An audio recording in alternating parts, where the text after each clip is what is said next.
Hey, so are you just tired of being anxious and you want to know the path for how to not be anxious at all? If so, stick around because in this video, I'm going to give you a bird's eye view of the process. What's the exact process you need to go through and show you how it's possible to not even identify with being anxious, okay? So let's not waste any time. Let's dive right in.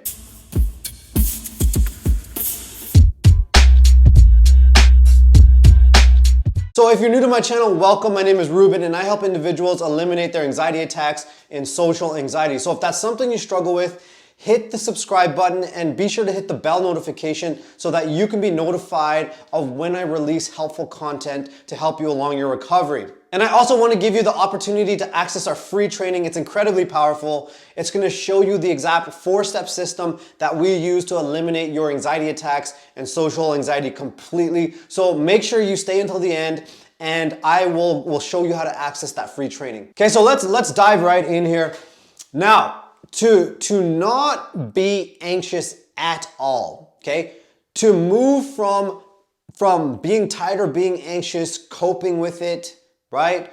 Constantly having it on your mind, constantly trying to figure it out, constantly having it disrupt your life, constantly avoiding things because of it, to not even experience it at all, to not even identify it with it. There's different factors that cause you to have a certain reality or cause you to feel certain feelings, that cause you to have certain thoughts, to cause you to behave in certain ways. And we want to really drill this in. I want to show you high level what this is, okay? So these are the levels of reality, okay? Whether you were anxious in the day, you got triggered, right? It could be a moment to moment thing. It could be over the course of a few days you feel anxious. You could be anxious for months. You could be anxious for years. That could just be who you identify as. You're so closely identified with your anxiety, it's just driving your every thought and behavior, okay?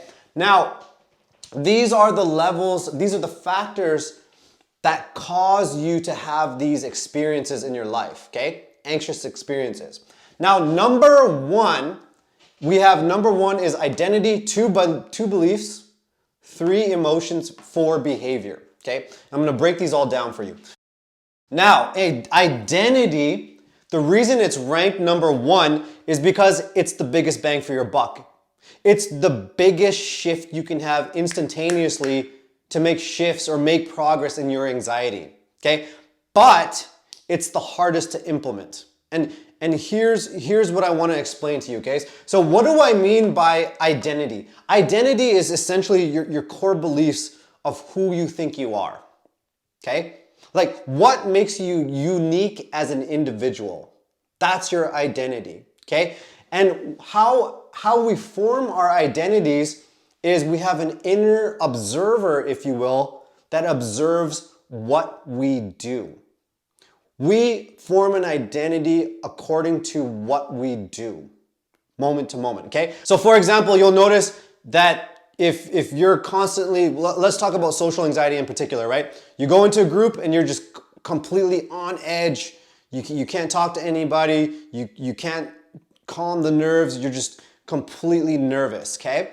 And that's always a reoccurring thing for you. That's something you've never been able to shake, okay? That's what you do. So then your identity becomes, I'm an anxious person. That's just the way I am. That's just my personality. I just have an anxious personality. I'm more withdrawn. I'm the more introverted, shy one. That's just who I am. So you see how you form the identity, okay, according to what you do. Which is why some people have this approach to overcoming anxiety. Because like we said, you form your identity according to what we do. Change what we do and you'll change the way you view yourself. That's the sentiment, that's the idea there, right? But in reality, that doesn't work. And here's why it doesn't work, okay? So let's break down this identity of being an anxious person, okay? So you're an anxious person, you view yourself as an anxious person, okay?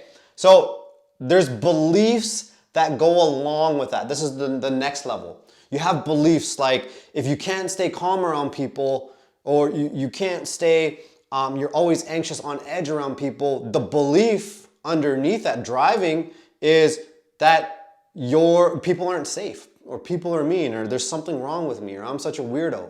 You have internal beliefs. And then underneath that is you have emotions that appropriate those beliefs. So if you have those beliefs going, you're gonna have to, these nervous feelings are gonna come along with that to keep those beliefs alive. And if you're constantly nervous and anxious, your behavior is gonna reflect that as well. Okay? So you're gonna be withdrawn, you're not gonna give your opinion, you're not gonna speak up. Okay? You're gonna take things too personally, you're gonna be too sensitive. This is the behavior that results, but it all trickles down from the top, okay? So essentially what the approach there is with people who focus on the behavior is that we form the identity according to what we do, right? Change what you do. So what they're trying to do is work from the bottom up here, okay?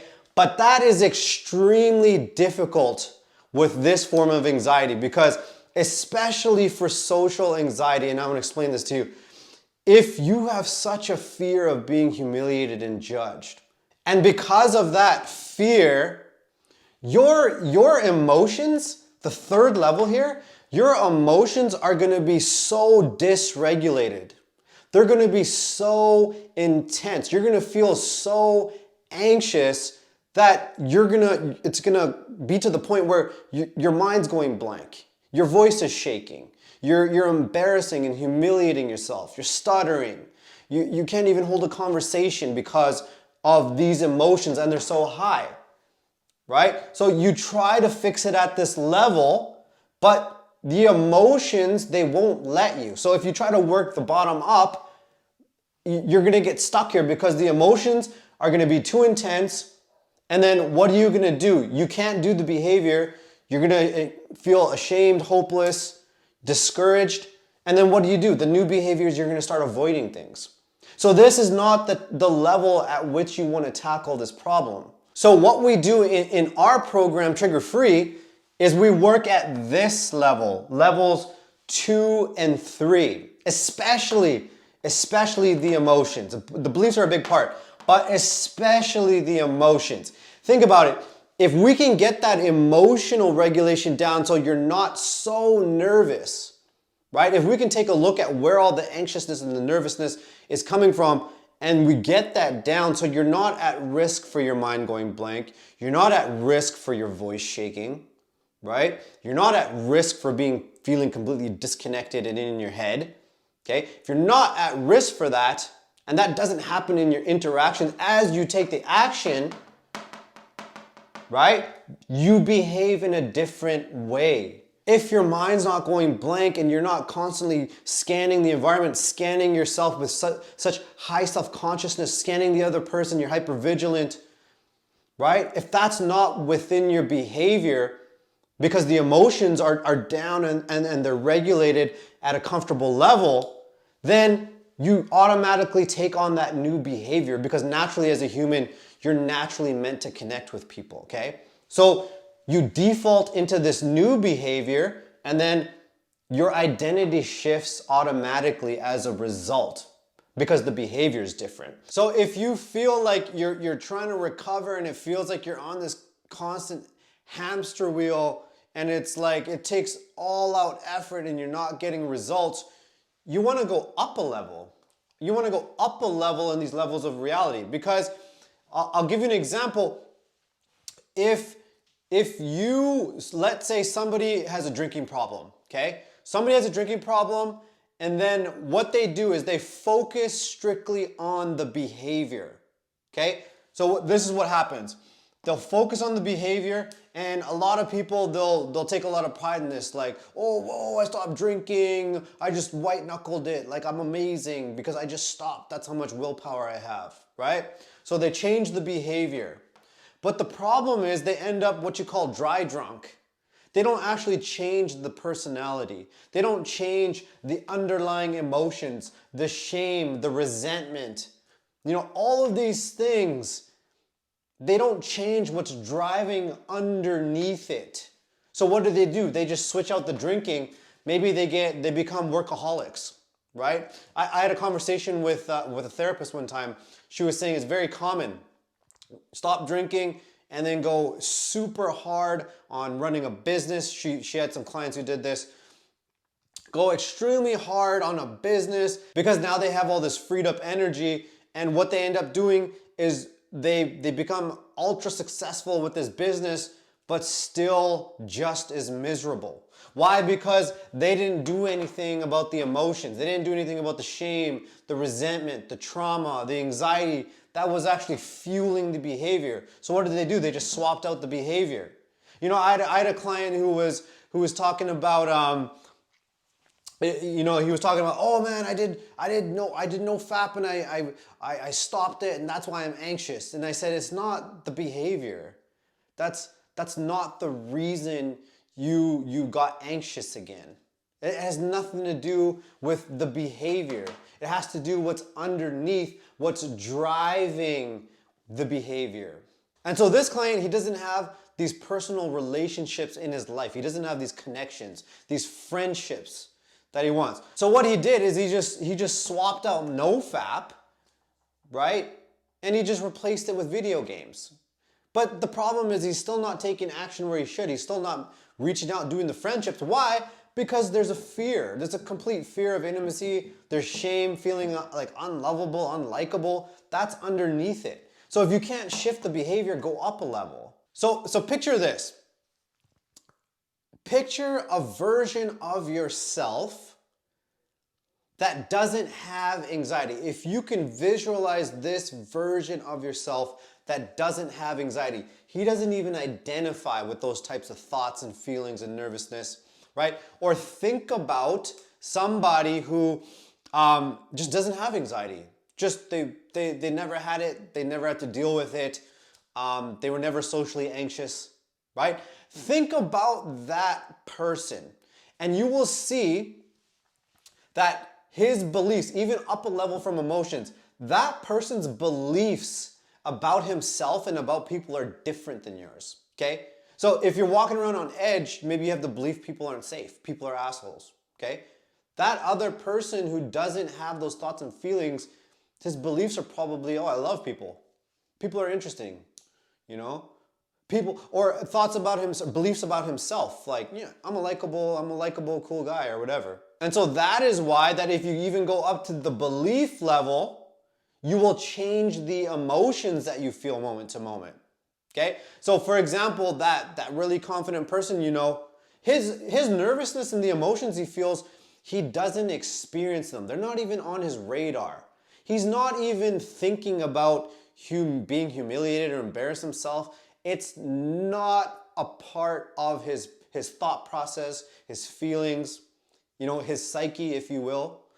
It's not even a part of it. So that's why a lot of people think like positive thinking and Tony Robbins and this whole law of attraction thing is bullshit, right?